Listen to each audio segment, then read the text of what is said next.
Hi, everyone. Welcome here uh, to Keeping Calm in the Eye of the Storm. Uh, my name is Allie, and it's a pleasure to be sitting here with you and to go through the content that we're about to go through over the next hour. Um, so today's topic is on what do we do when we are either in an authentic relating space or just a regular space and we're noticing that somebody in the room, whether it's ourselves or whether it's someone else, is consciously or unconsciously kind of getting more emotional or more into some of their personal story than what we had uh, in our minds as the way it should be. Can anyone here relate to that conundrum? Half of us. Okay, the other half. Cool.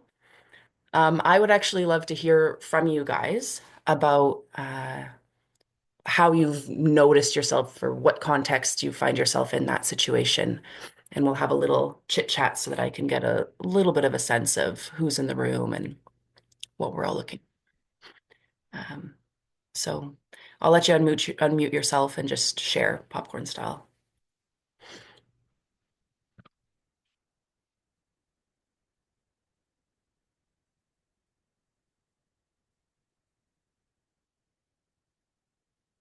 Or Misty, I'll invite you to share.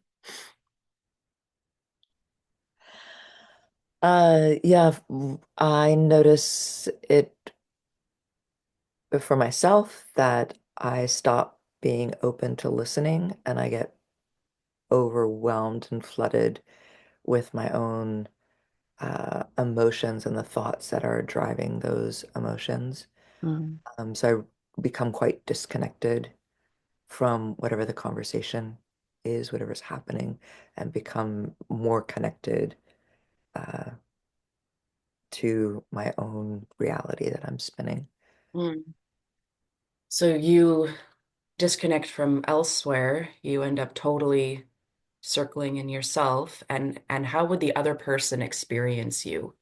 What would they notice you doing as you're moving inwards? I physically get very, very still. Um, I'll usually stop talking. Um, I'll fidget with something Mm, in my hand. And if it gets really bad, I'll leave the room. mm, I'll remove mm, myself from the mm, situation. mm. Can I ask one more Yeah. question? What do you think it's like for the other person if you get to the point where you end up having to leave the room? Um, from my perspective, I'm like saving them and protecting them, that they don't have to be subjected to what I'm can't control. Um, it's interesting. I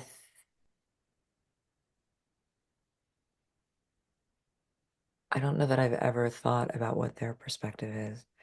I imagine they feel abandoned, confused. Yeah. Mm, mm. Well, interesting thing to sit with. Yeah, Um, thank you. yeah, thank you. I know it's a little bit of an edgy question, but thank you. Yeah. I welcome the edge. Okay, awesome. Anyone else? What comes up for you for those of you guys who arrived a little bit late? We're just sharing in the space. What what's it like for us when either ourselves or maybe someone else in this space suddenly starts shifting into more of an emotional share than what we had kind of assumed we were in the space for. And how do we handle that, whether it's us or someone else? And I'm just taking the opportunity to get to know all of y'all and what's bringing you here a little bit. So, Maddie, you've got your hand up, so I'll go with you next. Um, yeah, sometimes I'm like my default would be like, okay, like bring it on. Let's hear it. Let's open the space for that. But then I have two things that are in tension within myself. One is I'm checking in with myself to see like at what point do I become overwhelmed and like do I need to like take care of myself at that point? Mhm. And then the other, which can get me into trouble, is uh, when I become over invested in the outcome of how it should play out, whether I want them to feel better or whether I want, you know, a particular decision to be made or something. And then I can get more activated and a little more like seeking control in the conversation, like trying to direct the conversation one way or another. Um, so yeah, either like overwhelm or overly invested is the way I would put it. Cool. And am I correct to assume that you're in a facilitation position a lot of the time when this happens? No, I've been in romantic relationships where that's happened. I've been a facilitator in the past, but this isn't specific to that. Okay, got it. Um, so if you were to just articulate what is it that you would hope to be able to gain out of this call, um, Mm, that would maybe help you not get stuck in one of those two modes. mm. Um,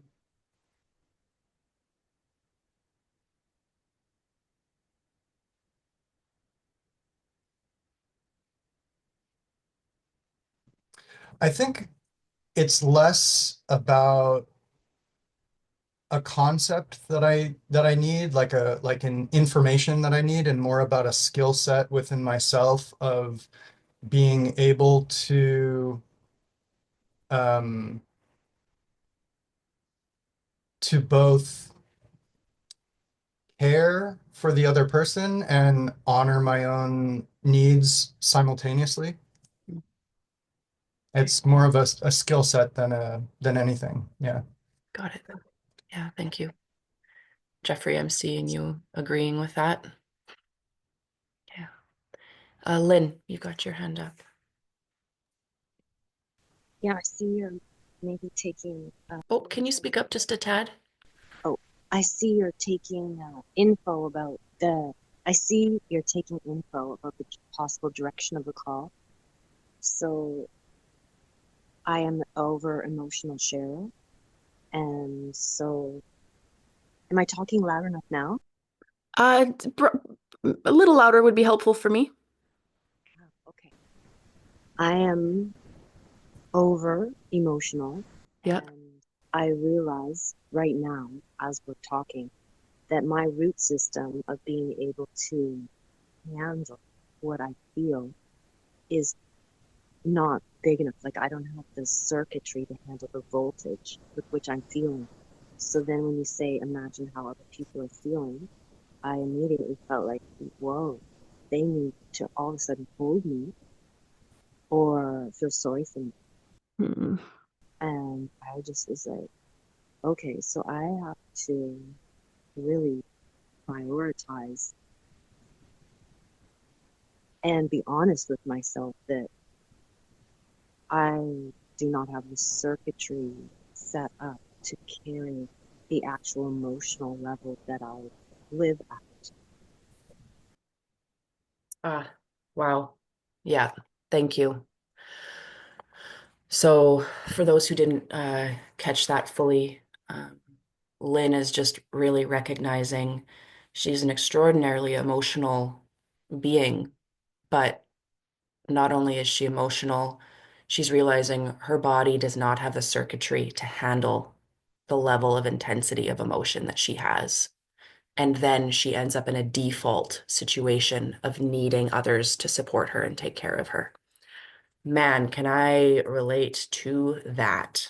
Yes. So we will definitely talk about that. Um, oh, yeah, your words.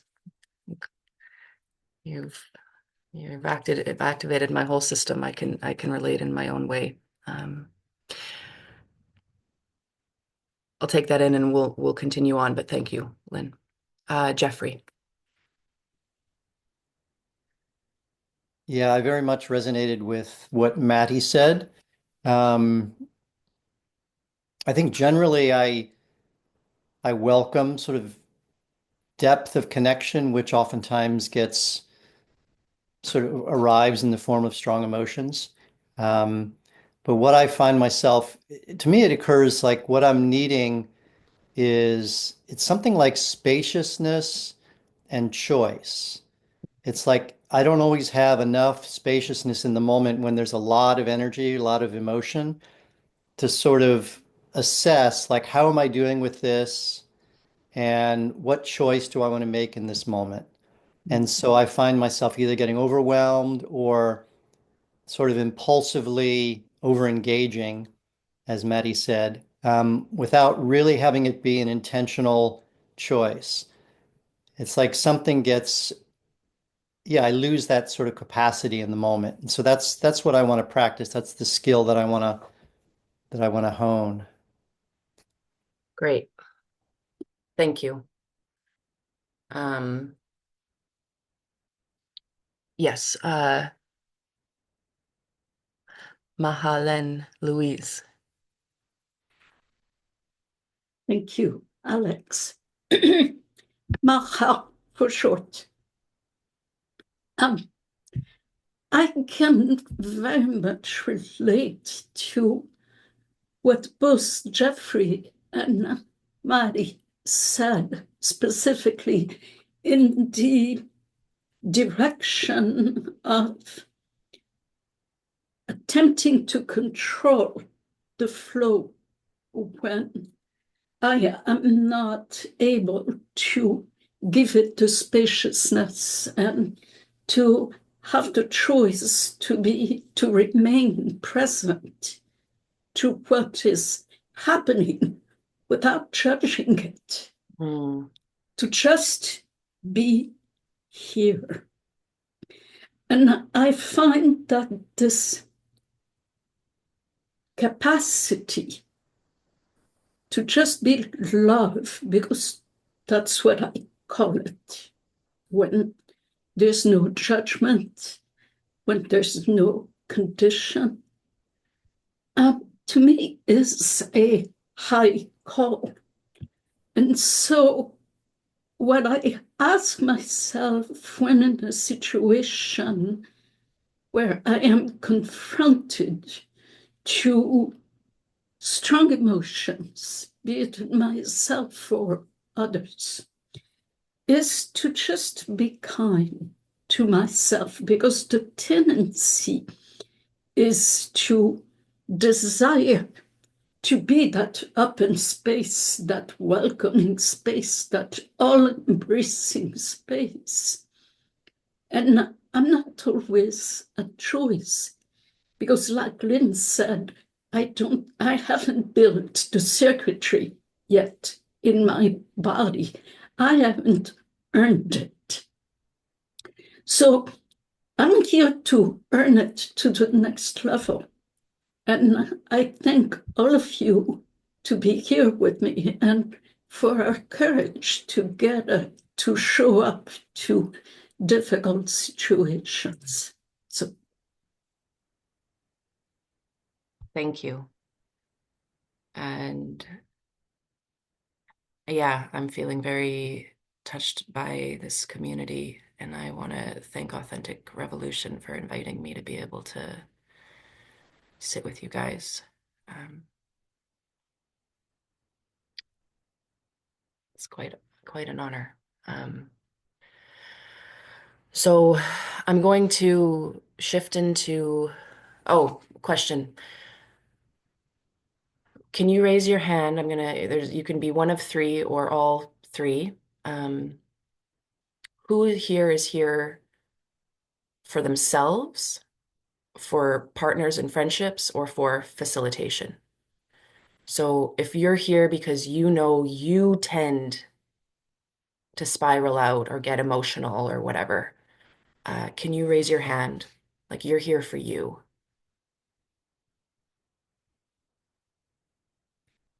Okay, thank you for the off-screen folks. Who's here because in partnerships and friendships, it happens and you want to be able to handle the situation better? Okay. And who is here because you're a facilitator and you're like, something happens and I get swallowed and it's not going the way that I want it to go? Okay, great.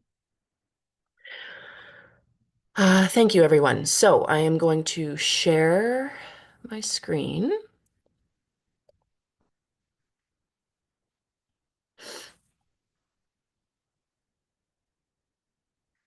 So keeping calm in the eye of the storm, using the bioemotive framework to stay centered in tough conversations. For Authentic Revolution, March 30th, 2025. What is emotional hijacking?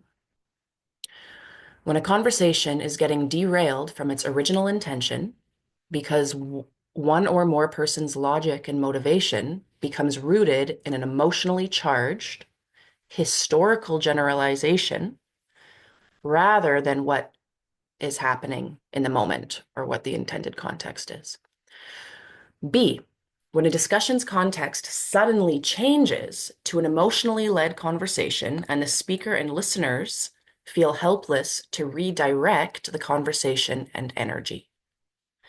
Emotional hijacking can be totally unconscious, leaving participants a little bit confused as to why they suddenly feel disoriented or disconnected. But what about being emotionally open? Emotionally open discussions are not emotionally hijacked discussions. Emotionally open discussions have a spoken or unspoken context where all parties involved are inviting emotional expression and inner exploration. So this is really important. Just because there's emotion doesn't mean it's hijacked or bad. And even the word hijacking can, feel like a rough word, but it did land for a lot of people, so we used that, okay? Is emotional hijacking bad? We don't want to shame ourselves or others for accidentally changing the direction of a conversation. That said, we do want to maintain responsibility for our inner emotional landscape and our place within the collective. Emotional hijacking doesn't have to happen just because emotions are present in the room. We can learn to notice early when we or someone else is feeling activated so that we don't end up in a hijacking situation. Now, I really want to emphasize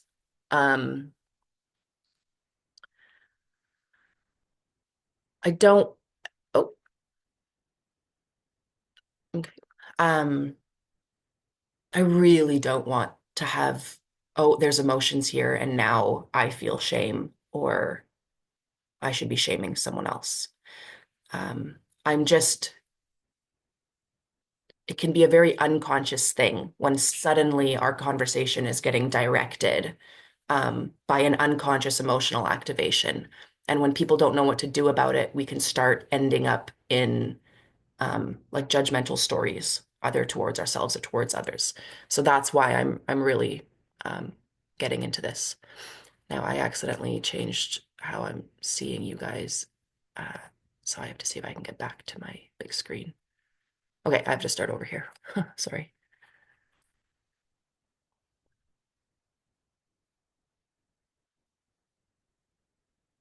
Okay, so emotional hijacking versus emotional activation. So this is important. If you're going to take notes, start taking notes here. Signs that you are emotionally activated. And this basically means signs that you are entering into a subtle fight-flight response.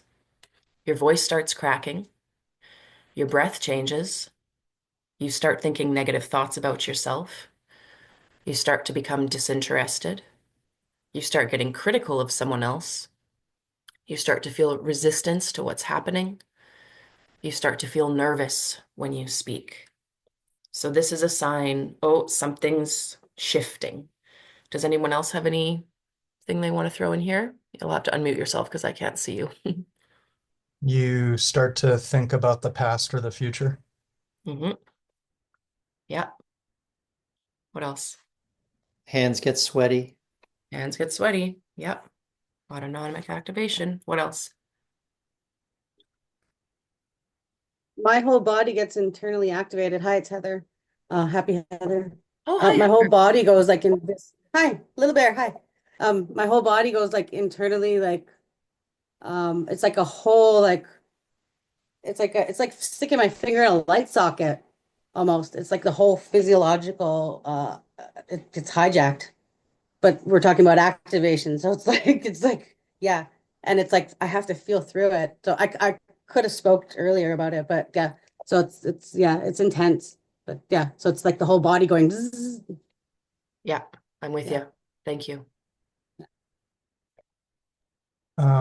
If I know this is a little bit different, but if it gets to be far enough along, it can lead to like a shutdown, like a, numb or um, dissociated or something like that. Yeah, yeah, totally. So now we're going to make a subtle shift into, okay, we just went from I'm activated to I'm hijacked. So this is some examples, a little more extreme. You feel the abrupt need to leave the conversation. You start rambling and rambling and rambling and rambling and rambling. You start fleshing out an incredibly detailed and negative framing of yourself or someone else in the room. Or you start telling an incredibly detailed story. You start yelling. And this is big. You start criticizing someone's character without permission to share feedback. So we just listened to what's I'm activated. Okay, I can feel things in my body. Stuff is coming up. I'm starting to notice some negative thought patterns. I'm starting to get critical. Okay. But here you have a certain amount of self-control still. You're kind of able to fairly like maintain a positive face. But when you're hijacked, your ability to like follow the social rules starts to disappear, right? You leave the room, you're talking, you're yelling, you're criticizing people. What else? What happens when we're emotionally hijacked? Anyone else? I think, Maddie, what you just said is a good example. It could be an extreme. Yeah.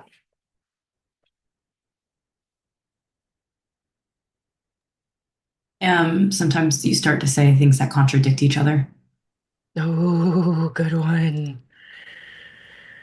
Oh, and I love actually being in a space where you can be with people's contradictions and have people that can actually say, hold on, hold on, hold on. I notice that you're saying this, but a minute ago you just said that. Can we explore it?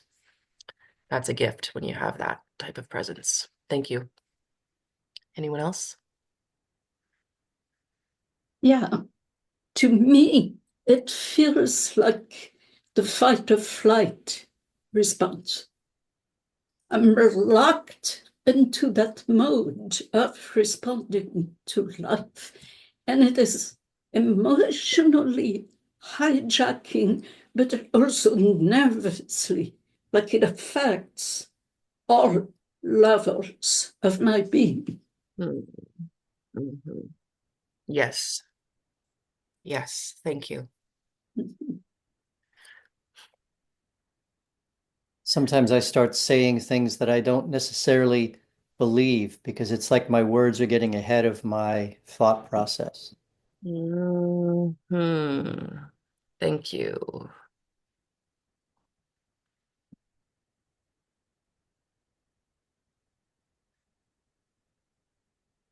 Okay, so the rest of this presentation, we're going to be moving a lot between like what's happening in me versus what am I seeing in someone else, and then how do I bring it back to me? Um,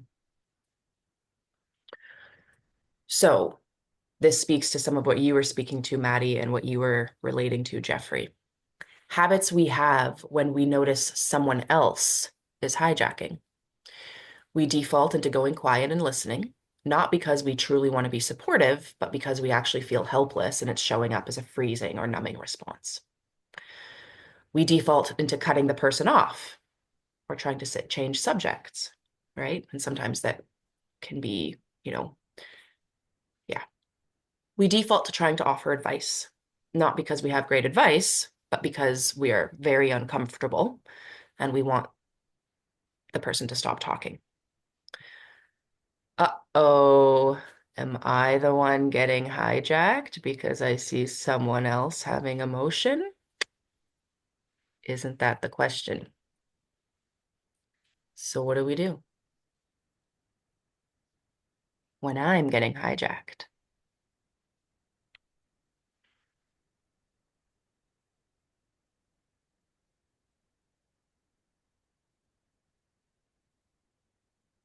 Okay. So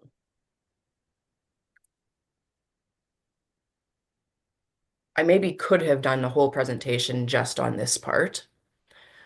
Um, but part of the philosophy behind this presentation is that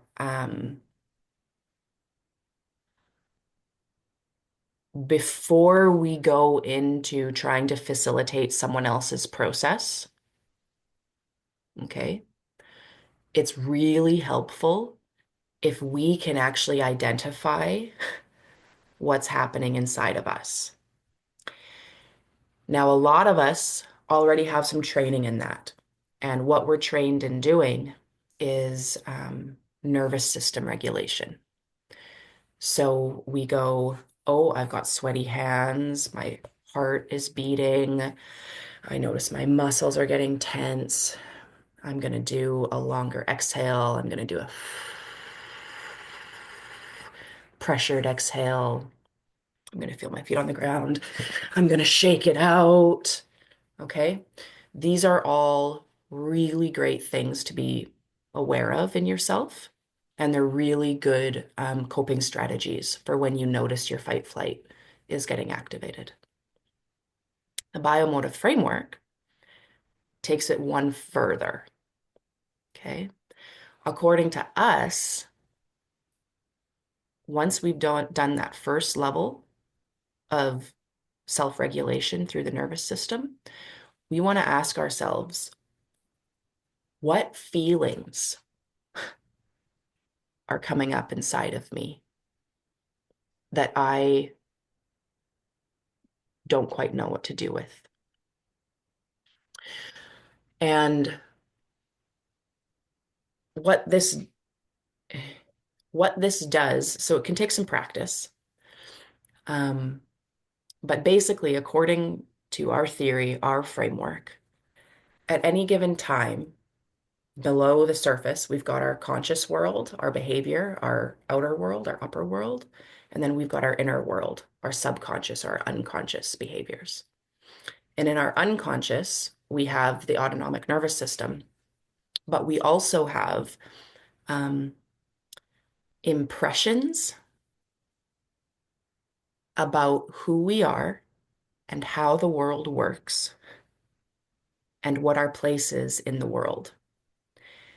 And this starts to make a map internally, a blueprint that we are navigating all the time.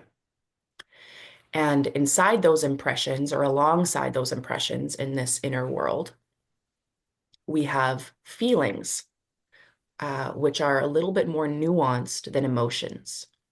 Emotions are the fight, flight, the physiological, happy, sad, anger, fear. Okay. So I can feel an emotion because my whole body just got a rush. But I ask myself, what's the feeling that I'm feeling behind or underneath the emotion? So I'm just realizing there's a whole set of slides that I ought to have popped up. So I might pull up a different shot here. In fact, I will do that.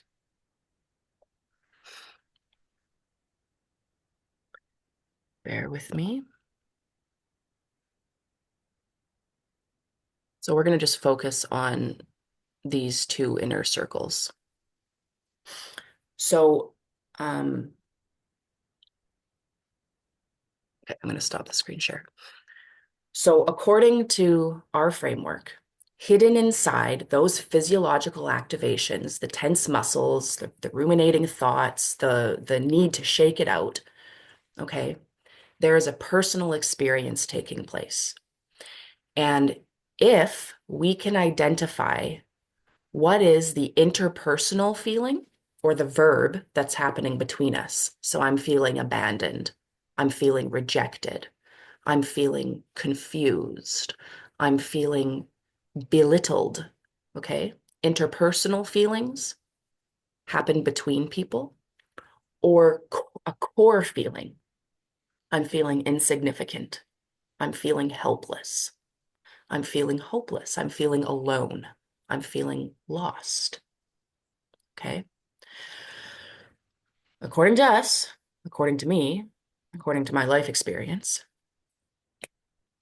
if you can get good at noticing, oh, my body's activated, the thoughts are happening, the tension is coming, let me quickly figure out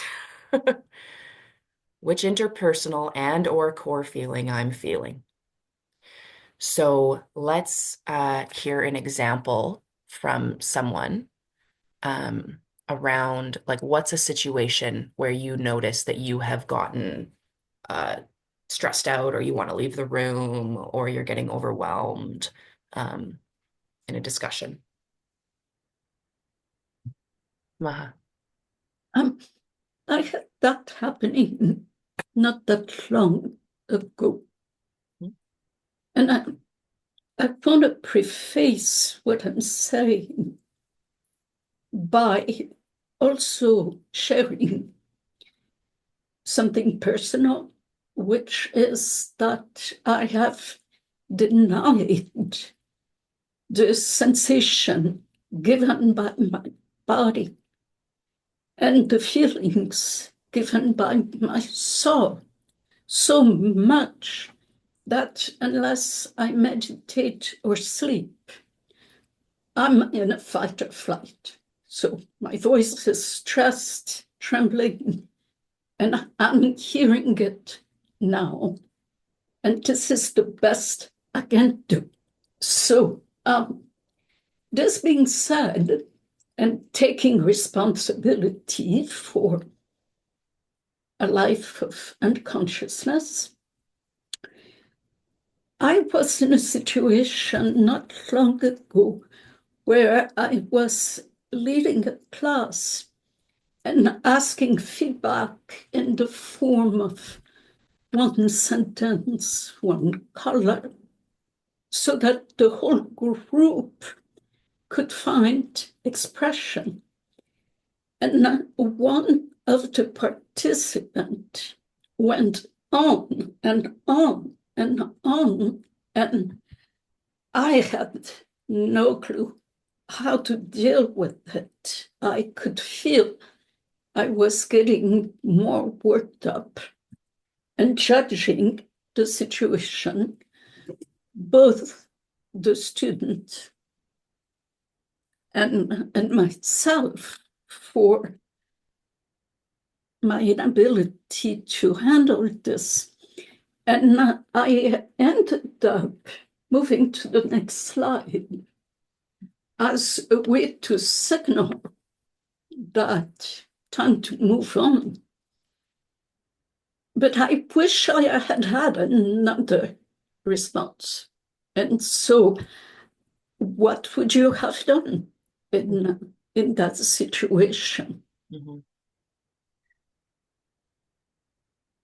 If you're okay, I'd like to not quite directly answer your question about what I would have done. And I would like to try to help you identify some of the feelings that might have been activated. Yeah. Yeah. So, shame, Mm. feeling that I'm not enough, the directions that I gave were not clear enough to be heard. Definitely some frustration or anger as well.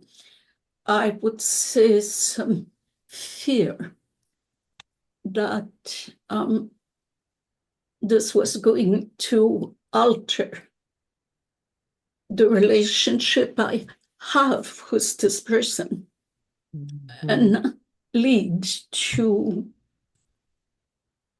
abandonment, rejection. Yeah. Okay, so I'm gonna harvest a couple of the words that really landed for me with you that you just shared, and we're gonna spend some time on it. In a perfect situation, we'd be spending more time on truly what was landing for you, but for the sake of teaching, I'm just gonna pull a couple. So the two is that are standing out for me is I feel shame around not having explained it properly. Okay, so if you look on this whole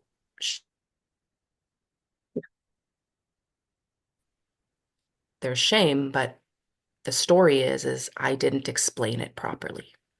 Does everyone see that? That's a story, right?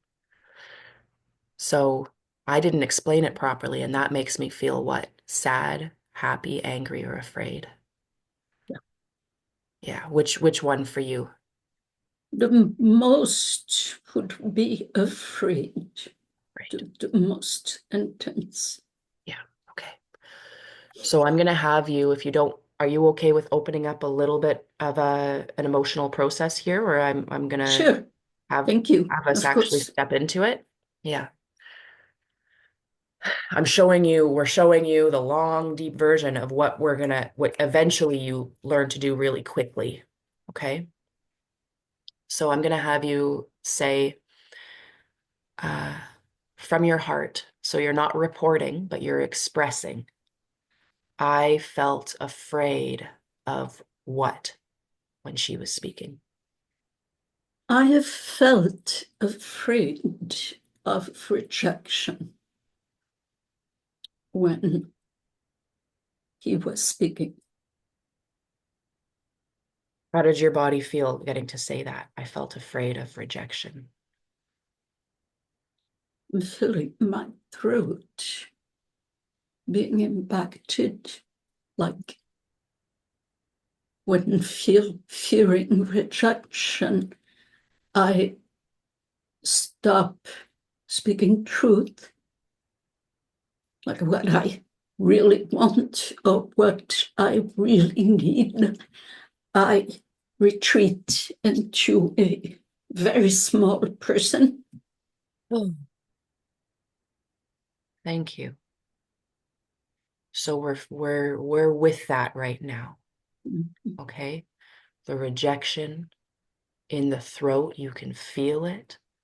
And hidden inside of that is I'm afraid of rejection. I start to retreat, becoming a really small person. Can you look at one of these negative core feelings here and try to check which one is it that starts to come up for me when I start running away to become a small person? Worthless, not enough. Worthless. Okay, so sitting with me and being with your body, can you just acknowledge out loud when my friend started to go on and on, I was afraid of rejection, and it brought up my feelings of worthlessness that I carry.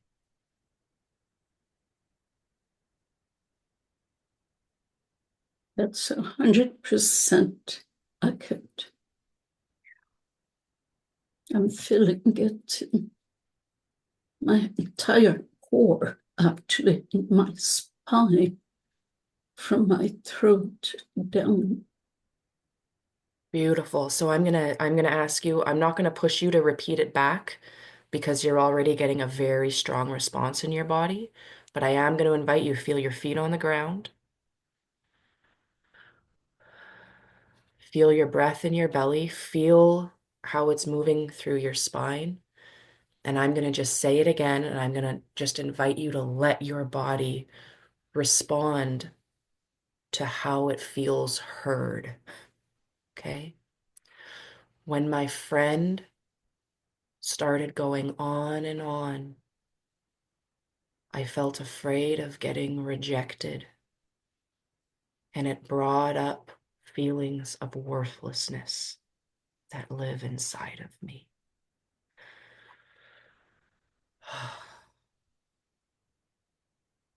Feel your breath, allow your body to relax and take that in. Good. And just name out loud for me at your own pace what you're noticing now.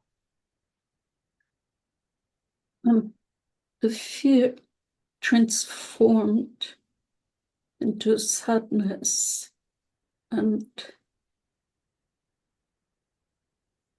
I'm allowing it to move. Now it went through my temples, so I'm allowing it to move back down through my spine Beautiful. and out of my feet into the earth. So we're going to sit here together for a moment as you're in this experience. We're just acknowledging that this is how the sadness is waving through you. And that actually it's integrating it by naming it and acknowledging it. Your body is feeling relief and it's starting to realign itself. Does that feel true for you? Yes. Amazing.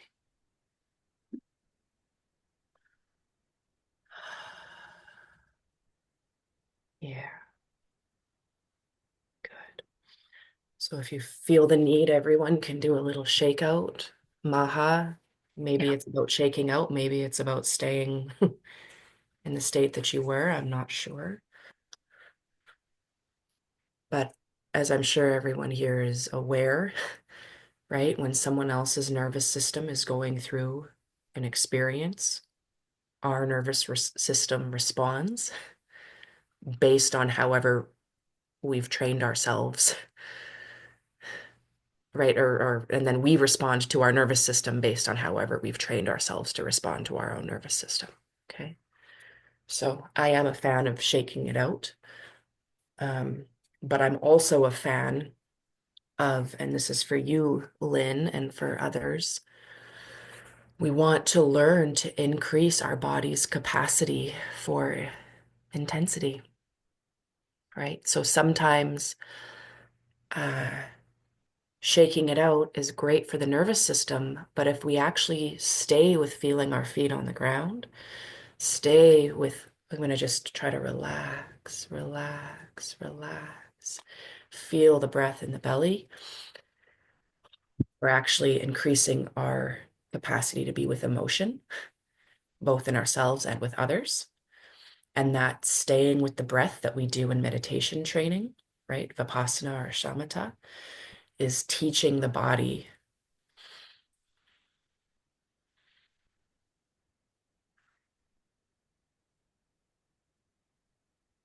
to not get perturbed by our environment or our thought forms, right? So let's just digest this before I move on, because we just unpacked uh, a version of what bioemotive processing, biological, emotional processing is.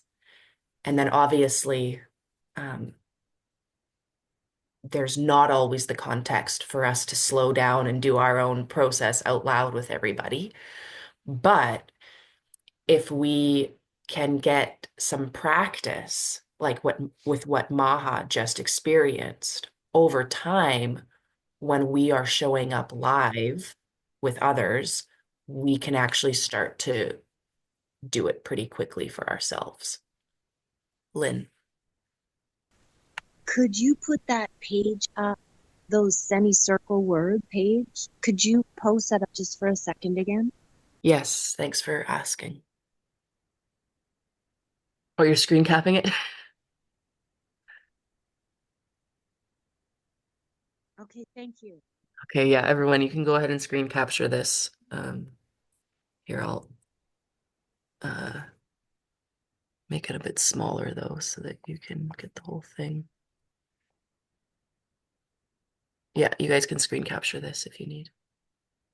So this is my father's life's work, basically, in a very handy diagram. And so he's a psychologist. He worked doing statistical analysis, and he was just a very good kind of behind the scenes scientist, if you will. He shifted gears. He had to pay bills for his family. He became a clinical psychologist, and he took that scientific way of thinking into the space with his clients. And basically, my mother had come home one day, who's also a therapist, and she said, it doesn't matter what people come in with, everyone all has the same few issues. It all comes down to the same few things. And my dad took that, and he basically started to write down. He did Gendlin's focusing with people, and he started to write down what words cause people to burst into tears. And every time he was with a client, he would do Gendlin's focusing, and he would say, "Does that capture the essence of your pain?" And they would just keep refining and refining and refining and refining what was going on with them until they had a big release and they felt better. So eventually he came up with these 9 core feelings. Um, and then, of course, he found their opposites. And then he learned about the triune brain. And basically, he developed this framework. And this was at a time 20 years ago before nervous system work and everything was being acknowledged. This was like a pure CBT world. And he was very rejected um, for saying that people could be having internal experiences underneath their behaviors. Um, but yeah, so it's important that you guys get that context. So that's why I kind of so confidently am like, hey, Maha, is there one of these feelings, underneath that fear of rejection? Okay. Because generally speaking, it comes down to one of these. Okay, so I do have now a decent amount to keep covering, but I do want to just any questions or comments on that process before I continue on. Do you guys see what I just showed you? What did I just show you? The connection between an internal state, a feeling, a story, and what is experienced environmentally. And more specifically, between the environmental experience and the story is a feeling that is getting activated in the body. So whenever our nervous system gets activated and we get sent into fight flight, actually, if you want to take the time, almost guaranteed, you're going to find an interpersonal feeling or a core feeling underneath the emotion. And it's very powerful. Anyone else? Oh, normally I'd be pulling it out of you, but we'll keep going. Saw something in the chat. I'm not tracking the chat. I don't know if um, someone can read it out if it seems important. I'll read it. Is the Yeah, process similar if there's a core feeling coming up and not necessarily an interpersonal feeling yeah, first? yeah, totally. Yeah, great question.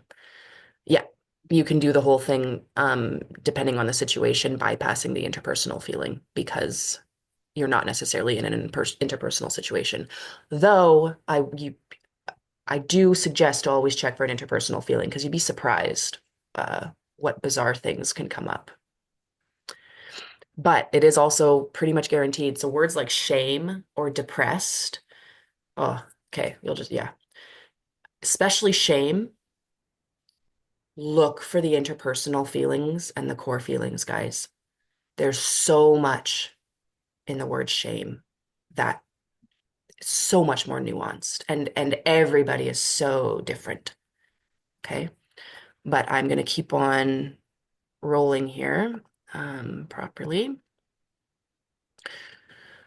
So at its essence, I just gave you guys a very quick what is the feeling? Now the truth is there can also be more. What memories or associations are coming up, right? What other points in my life are coming up in this moment? Um, Lynn, Are you going to be doing the process? I could. Because right now, since the beginning of this call started, my parents have started arguing and it is still going. So I'm highly activated right now. And I just find it so incredibly interesting that the fight started as the call started. Okay. Yeah, let's move through this. And I will circle back to doing another one. I'm almost okay. So this is basically our process here. It's I'm hesitant to. Okay, we'll do one more share right now. Um,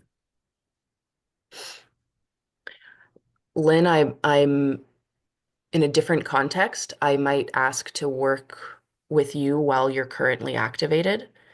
But in this case, uh, because I'm not like holding a full-on emotional clearing space, I'm going to request that someone else share a situation from a different time, um, so that we can work through it together because it just has a different level of intensity. Okay. Can I have someone else volunteer? Yeah. Uh, Janoloff or Janoloff? Yeah, sort of. Thank you. Ah, wow. Thank you. I can just say, just putting up my hand, something arised in my body. Hmm. Oh, I'm getting blushed, I feel as well. Hmm. Oh, and my heart is a bit pounding. Hmm. Hmm. Hmm. Oh, wow. And there is some energy around my neck going up here as well. Okay. Um, there was a bit of a trigger the last time you asked as well, so I'm going to share a situation that I got a call in December from a woman that I was having an interaction with that I had been going on for a few months. And she, without a notice, she shared that, well, I am visiting my ex and I'm considering a future with him. Was totally out of the blue from my perspective. And in that situation, I was super conscious of what was going on, and I could really feel that I was more or less, it was like I was drinking a potion that poisoned me. That was the feeling in my Mm. the feeling in my the taste that came up as well. Mhm. And I could really feel that I was losing my sense of stability in my body. Um, I was still conscious of this, and I was talking to her and sharing what was going on and so on. Um, so we actually had a conversation where I more or less came back to a neutral situation, more or less. But the feeling that was in that moment was a total fear. I would say overwhelmed by fear. And mm, I would say there is actually more than one interpersonal feeling, totally abandonment, but also being neglected. So I would say that both of these were present. Beautiful. So you're already finding them. Okay. Pardon me. Pardon me. Um, so I'm going to have you just say those words again. Uh, the way that you just shared them, you reported. Now I want you to express. Okay. Mhm. I felt abandoned and rejected when she. Yeah. I felt abandoned and rejected when she shared she was considering a future with her ex. Mhm. Take a breath and just feel how that feels. Mm.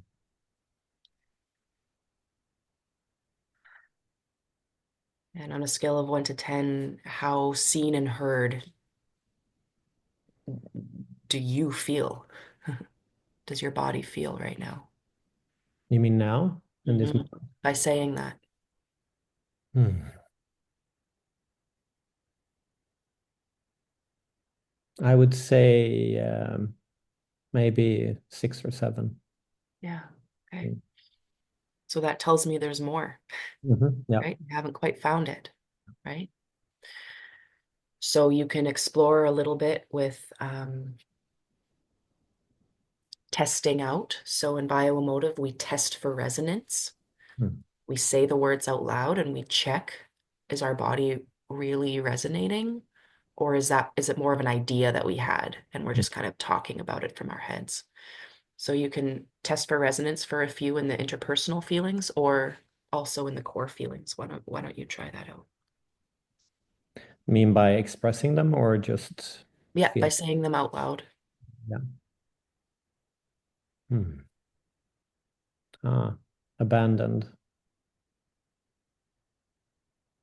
betrayed. I just see when I look at the words, I see them highlighting. So I have a resonance just watching at them, actually. Beautiful. Yeah. So betrayed is actually also strong in this sense. Yeah. So let's roll with betrayed.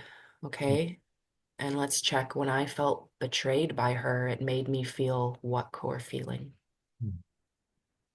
Yeah, I think we have a stronger reaction coming. Hmm. There's a highlight on helpless.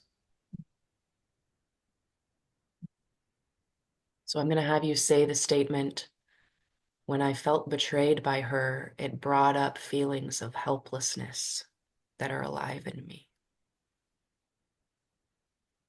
So that was a bit of a long sentence for me.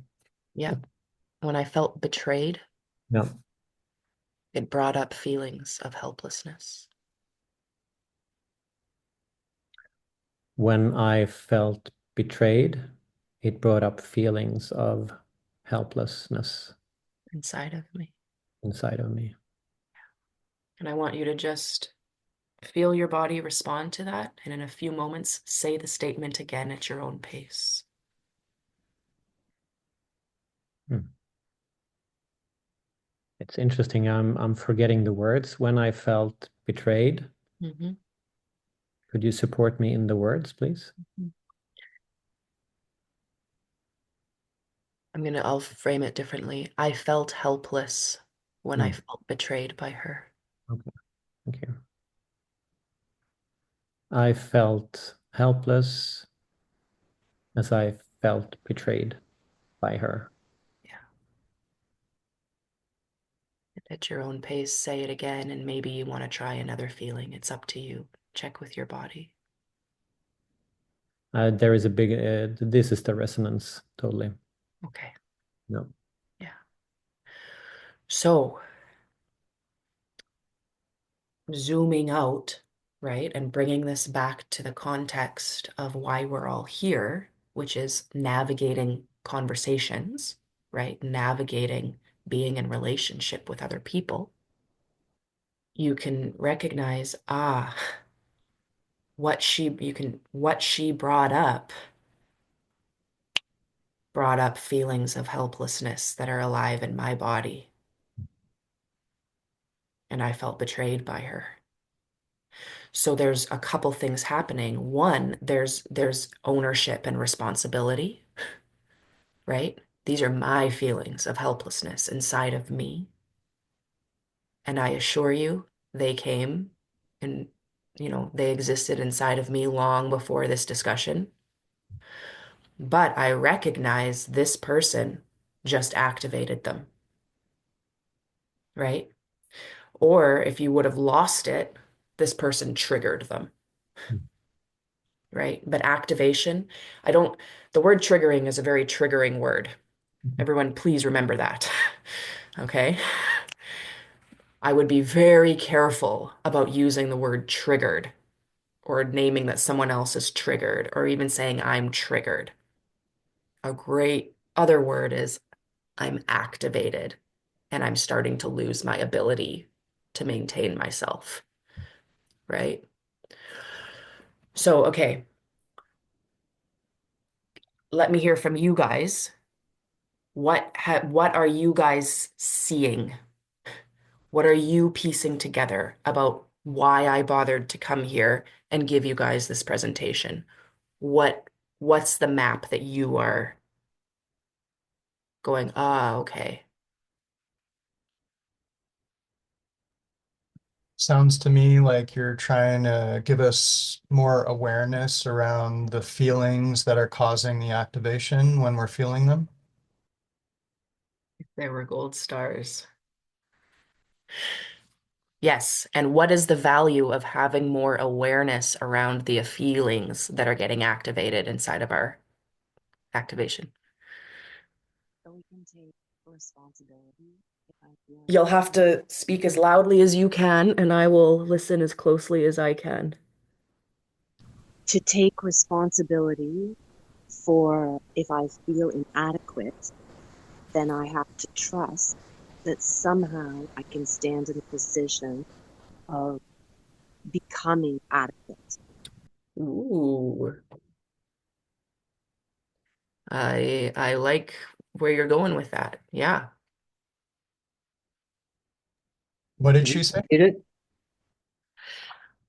If I am feeling inadequate, then I have to trust that I am in the position of becoming adequate or something like being able to, if I am inadequate, I can also start to build a relationship with adequacy.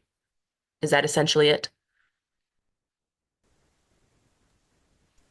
And take responsibility that there is something I need to open to, like take action on, or Yes. just even fully whole-bodily be in trust that there's some movement that my being can take towards inadequate, towards adequacy.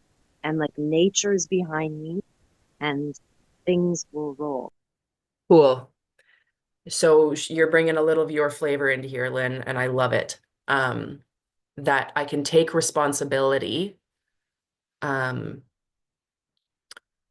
I can take responsibility and basically trust that by being aware of this, I can trust that nature is going to start helping things unfold in the right way by having the self-awareness. And I can take responsibility for a new action or mindset, which is literally our last step in the quote unquote Nadura process for emotional clearing. It's given all of this, what is the behavior or mindset that I can potentially shift or change? Yeah. Uh, in the chat, something. Do you have words to protect from insults who emotionally hijack? I'm not taking them in. Um,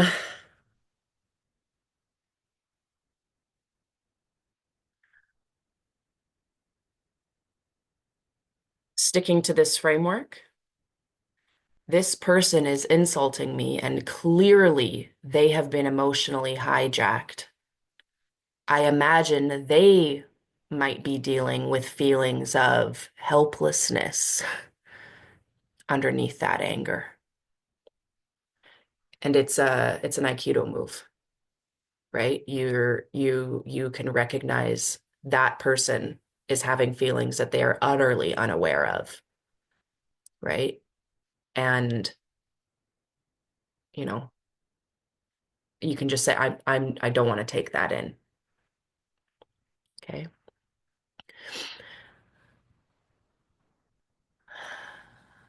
Okay, I am going to try to finish a little bit more of the slideshow here and make sure that we end um,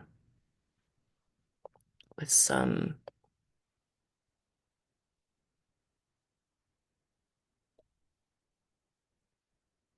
Yeah, okay. So I will just say, like, we have a whole thing. It's called emotional clearing, the Nadira process. It's steps of doing what we just did a little bit more in depth.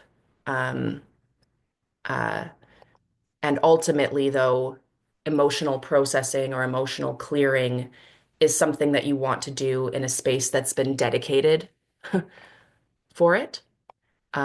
Until you have enough, some of you guys from here on out might be able to just quickly note and name what interpersonal feeling, what core feeling, and that will be enough for you to get through the conversation. Because when someone else is quote unquote emotionally hijacking the situation, you have an inner game and you have an outer game. Okay. The inner game, what's happening inside of me? The outer game, decide if I'm going to try to influence what's happening. Okay. The inner game, you regulate your nervous system by putting your attention on your feet, the base of your belly. You feel your feet on the ground. You breathe in your belly. You internally, this is so important, guys. You internally create goodwill for this person. This person must be struggling, and I can find the part of me that has compassion for that. Setting this intention will train your body to be able to be able to calm fight flight responses by calling on compassion. Okay. You will ultimately be training your body to call forth rest and relaxation responses. Okay. So I know maybe ideologically, it's like, well, but I'm not authentically feeling compassion for them. Well, that's fair. You can own that. I notice that I'm not feeling compassionate towards this person, and I can still choose to say there's a part of me that's going to aim for that, and just making that aim is going to switch which part of your brain, which part of your nervous system is activated. Okay. Even just making that intention, even if you've got a lot of reasons to resist it. Inner game. What specifically are they doing that's bothering me? They're talking and talking and talking and talking. What fear does that bring up inside of myself? I'm afraid that it means I'm a bad facilitator. Okay. I'm afraid, um, that they're never going to ask me for my turn to share, and I'm always going to be invisible to them. Okay. What feelings? Those are the core feelings. So I'm giving you a very quick Cole's notes of like, how can you just do this in the moment? Okay. With a little bit of that understanding of what we just did. Inner game for biomotive processing. This is when someone else is hijacking the situation, it's an amazing opportunity for you to do your self-development. You get to discover what is it about this person that's activating something unresolved inside of me. Because we only get activated if it's triggering something unresolved inside of me. You can then go within and take responsibility for what that activation in you is bringing to the table. And you can ask yourself, what am I feeling? How am I behaving? I feel when they, okay, I feel insignificant or I feel abandoned when they are talking and talking. I feel abused, whew, when they're talking and talking, okay? As you get to know yourself a little bit more, you'll start to notice this is my tendency. You know, when a man speaks and talks along, it brings up feelings of, which is very different than when a woman speaks, because I have my stuff. Okay. Then we decide, once we have a bit of an internal map of what's happening inside of us, just a bit of one, we can then decide, how am I going to approach my outer game? Indirectly move away from the emotion, like what Maha did. I'm just going to bring up the next slide. And you know what? Sometimes you're just not going to get into it. You're just going to skillfully distract and move on. Sometimes that's just the best thing. I'm going to move away from the emotion by acknowledging them and you. I notice you have a lot of emotion here, and I'm not feeling equipped to support it in the way that I believe you deserve. Are you able to shift your attention away from it for now? Okay. Sure, that's maybe a little bit skilled, but it doesn't have to be that skilled.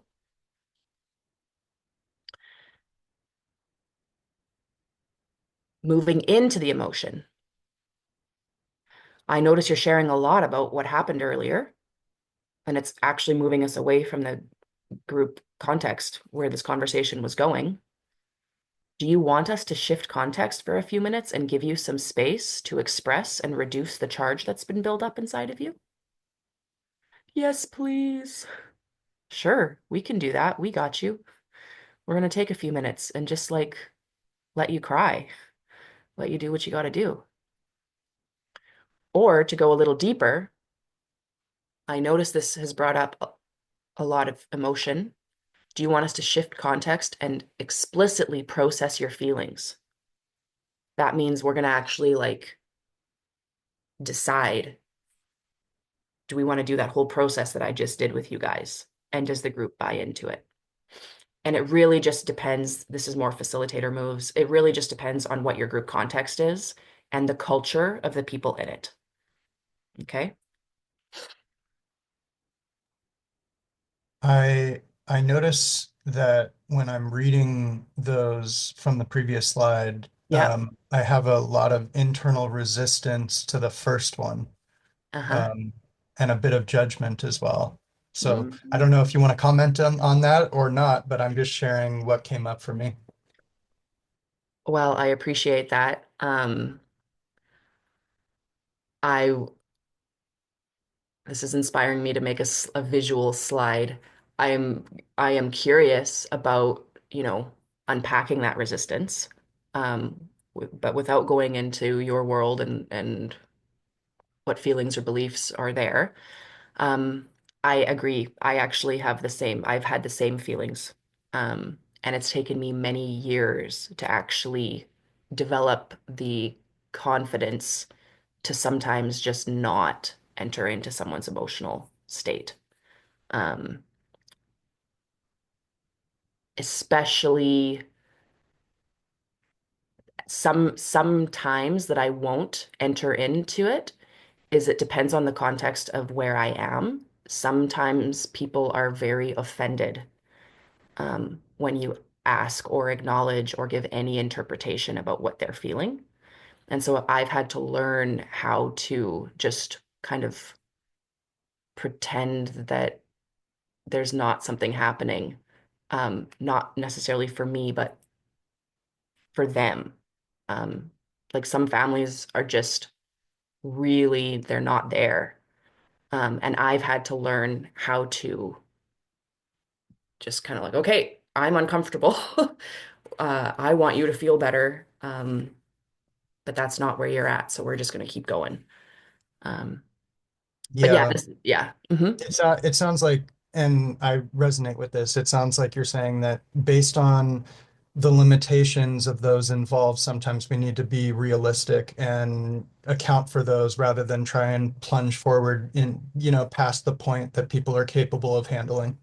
Yeah, yeah, totally. Hence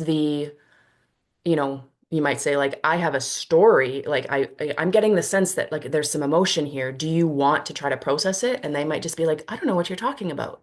And you'll just be like, oh, okay. And you have to just respect that. Um, but yeah, whatever you just reflected back was bang on. So just to make it really clear, emotionally activated, emotions are bubbling, but within control, maybe unconscious. Emotionally open, the discussion is inviting and flowing with open-heartedness and vulnerable content. Emotionally hijacked, your historical hysterical has taken over and you have no control over your behavior and thinking. Emotional processing, you are choosing to dive in and identify feelings and impressions and feeling beliefs that are causing your emotional activation or hijacking. So, if you want to get better at navigating your inner emotional landscape, dun, dun, dun, dun, I will be facilitating a round of the Authentic Life course, where we will not explicitly be going into emotional processing necessarily, but we will be exploring how do I speak up for myself? How do I make requests? How do I give feedback? How do I find more truth in who I am and how I'm showing up and be more congruent with people? Um, and that's starting soon. And I am teaching it because I took it and was just like, she's like, Sarah is just so genius with how she put together her video teachings that I asked if I could facilitate. And she said yes. And then the next piece is if you guys are interested specifically in getting a little bit more skillful or understanding more specifics around doing the emotional processing and identifying feelings, then I will be doing a free call on Tuesday, um, an emotional clearing circle, where we will dive into helping people identify feelings in a certain situation. And I will put some links in the chats if you guys want to explore further.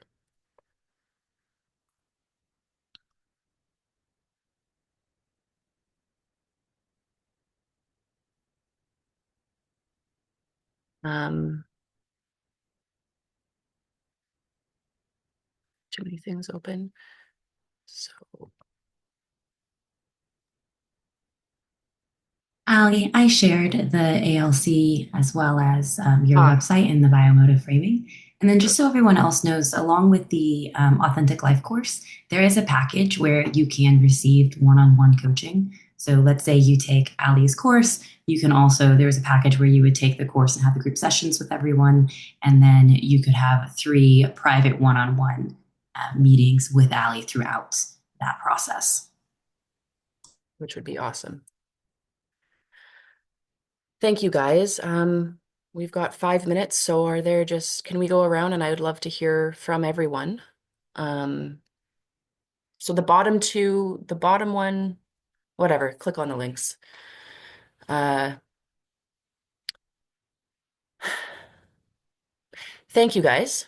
I hope this gives you a taste of being able to go within and do a little bit more than just know like I've got sensations and things happening and go a little deeper um, with the purpose of, there's something in the body when I acknowledge it, ideally out loud, but sometimes you just got to do it in your head. Your body relaxes and then you can come back to it later. Or you can ask, hey, can I unpack this now? It just depends on who you're with. So thank you very much.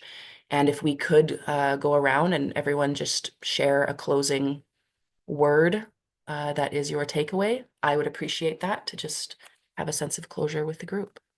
So I'll go through and choose. Maha, can you share a closing word?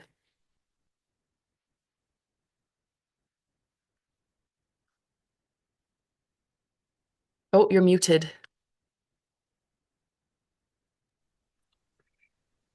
Grateful for the support and for the increases in responsibility that comes out of this togetherness. Also, I appreciate the dedication of your father and your presenting his work. That's quite lovely. Thank you. I appreciate that. Mhm. Thank you. Peter. If it's just a word, I would say educational. I Fabulous. don't know if. Yeah, thank you. Uh, Sarah. Timely. Yanolov.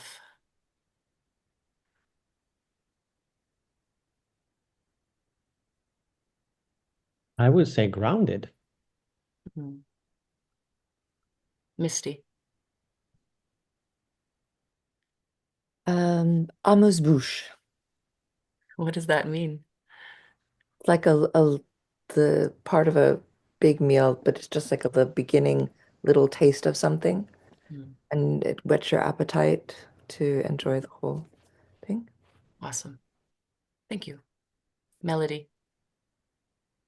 I would say insight. Thank you. Jeffrey. Intrigued and grateful. Lynn.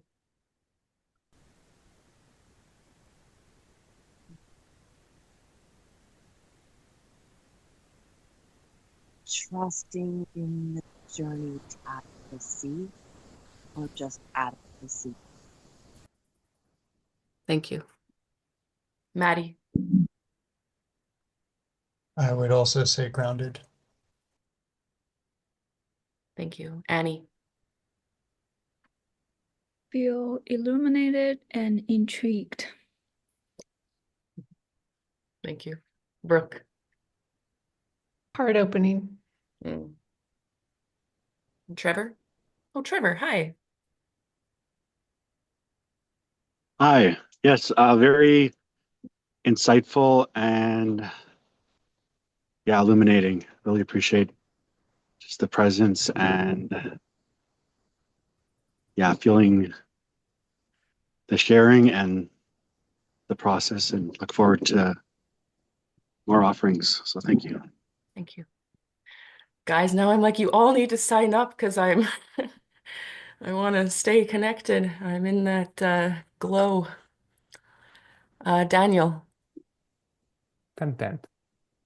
Thank you. Annie, I think you moved on my screen. Who has not gone? Suvi. Oh, yeah. Intrigued. Suvi. Thank you. Heather. Grateful to be packing in the toolbox, feeding that toolbox. Yeah, thank you. Thank you for all you do. I appreciate you. No. Yeah. Thank you, everybody. And my screen has changed. Brooke. I've lost track. I shared heart opening, and I also really honored by the work you're doing, and yeah, it's powerful. It feels like a taste, and I'm looking forward to learning more. Thank you. Thank you. Who have I missed?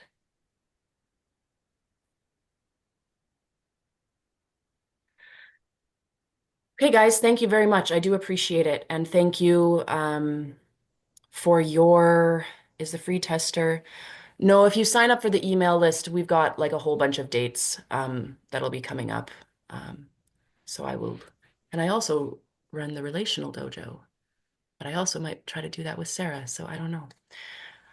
Um, thank you guys for your work and your presence. It is very clear to me when I enter into a space, when I'm entering into a space of people who have a practice of self-awareness and self-development and self-excavation.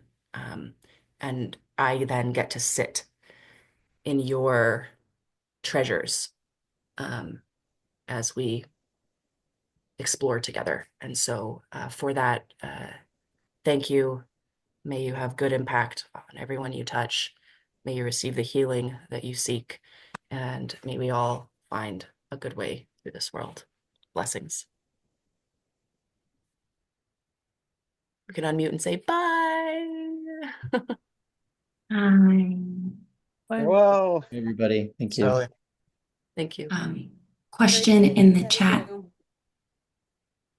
They might have left some, Ali, but they said, is the MailChimp only newsletter or signing for the paid membership? Just newsletter. If you could, there is an option to click for the actual paid part. But the emotional clearing circles is a bit complicated because you need to learn the actual thing. So if you sign up in that, yeah, if you sign up for that, you will get an email about a free event, and more info. Yeah. Cool. No problem, Suvi.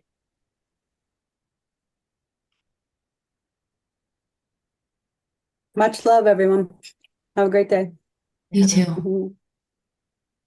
Thanks.